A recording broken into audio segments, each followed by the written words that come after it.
Afin d'être en mesure de comprendre la plénitude du message du tabernacle, nous avons besoin de jeter un coup d'œil rapide sur sa structure. Il nous faut donc étudier, verset après verset, les chapitres 24 et 25 de l'Exode et suivre étroitement les détails qui y sont mentionnés. Nous lisons tout d'abord au sujet de l'arche qu'elle était dans le lieu très saint du tabernacle, Exode 25, 10, 22. Comment était-elle faite? Imaginez une boîte de bois de shittim de 2 coudées et demi de longueur, de 1 coudée et demi de largeur et de hauteur. Une coudée équivaut approximativement à 50 cm, soit une longueur d'à peu près 1,50 m. Cette boîte en bois de shittim était recouverte d'or à l'intérieur et à l'extérieur. Le couvercle recouvert d'or pur était le trône de la miséricorde de Dieu. Puis il y avait aux extrémités d'une seule pièce et couvrant de l'ombre le couvercle d'or, 2 chérubins d'or eux aussi. Entre les 2 chérubins, Dieu avait coutume de parler.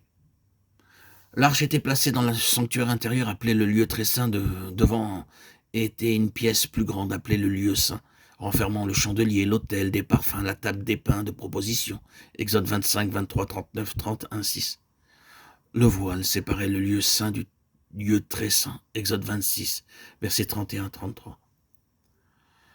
Considérez avec soin les tentes du tabernacle. Dans le tabernacle, les murs étaient constitués de planches. Le plafond n'était pas composé de tuiles ou de bois, mais de rideaux. Exode 26, 1. Il y avait en tout 4 couvertures.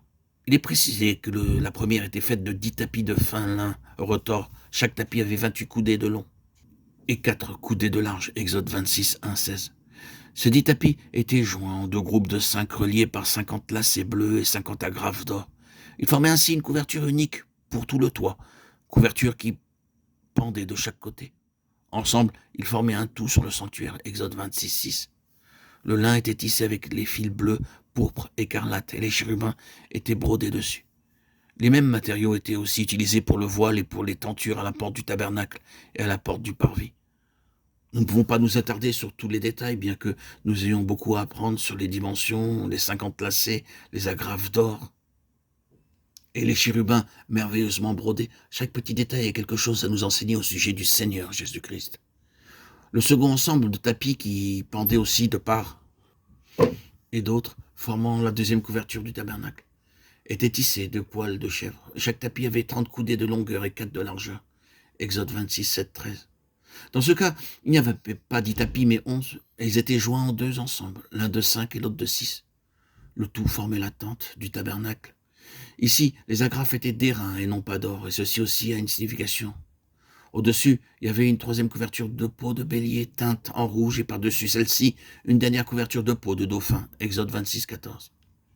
Ainsi, nous voyons tout d'abord le fin lin, tissé au-dessus du tabernacle, puis un tapis de tente, de poils de chèvre au-dessus de ce tapis, des peaux de bélier teintes en rouge, et par-dessus le tout, un tapis de peau de dauphin.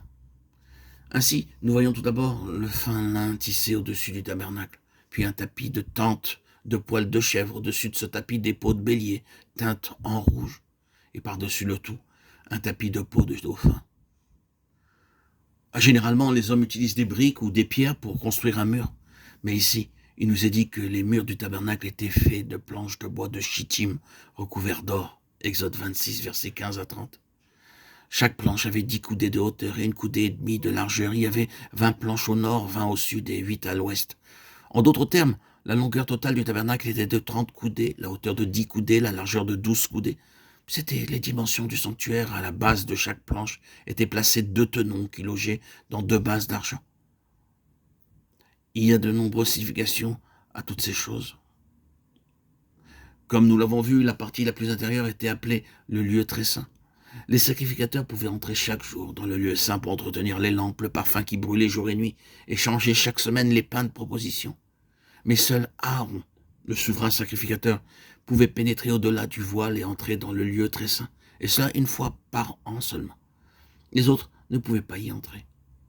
Vous vous souvenez que dans le dernier temple de Jérusalem, le voile se déchira en 2 quand notre Seigneur mourut sur la croix, indiquant que le chemin vers le lieu très saint était maintenant ouvert par le sang de Jésus. Hébreux 9, 12.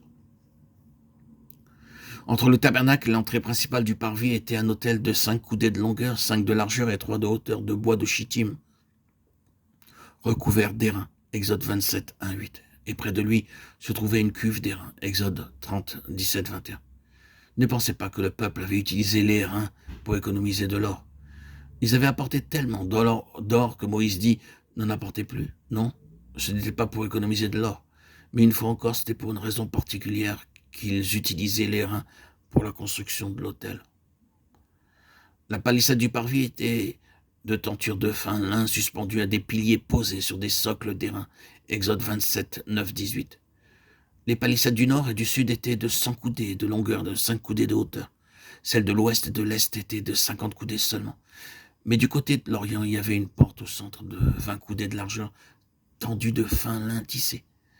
La signification de tout ceci doit être recherchée dans la Bible elle-même. La Bible est le meilleur commentaire que nous ayons. Mais concernant toutes ces choses, une seule chose fut dite à Moïse très clairement.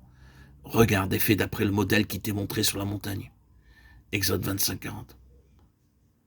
À coup sûr, la signification est la suivante. Même si nous ne comprenons pas tous les détails, il nous parle de réalité céleste et ont un message pour nous tous. Il est bon d'analyser, de lire et relire tous ces détails, comprenant l'édification du tabernacle. Et en cela, nous pourrons comprendre les messages que Dieu veut nous faire transparaître par cette illustration du tabernacle, de sa construction. Nous pourrons entendre par lui spirituel, notre écoute spirituelle, en écho ce que Dieu cherche à nous faire comprendre. En bâtissant cet édifice, ce tabernacle, nous bâtissons en nous-mêmes sans le savoir. Nous édifions sans même le saisir tout notre être. La maison de Dieu, l'habitation de Dieu en nous, pour qui y réside le Saint-Esprit de notre Seigneur.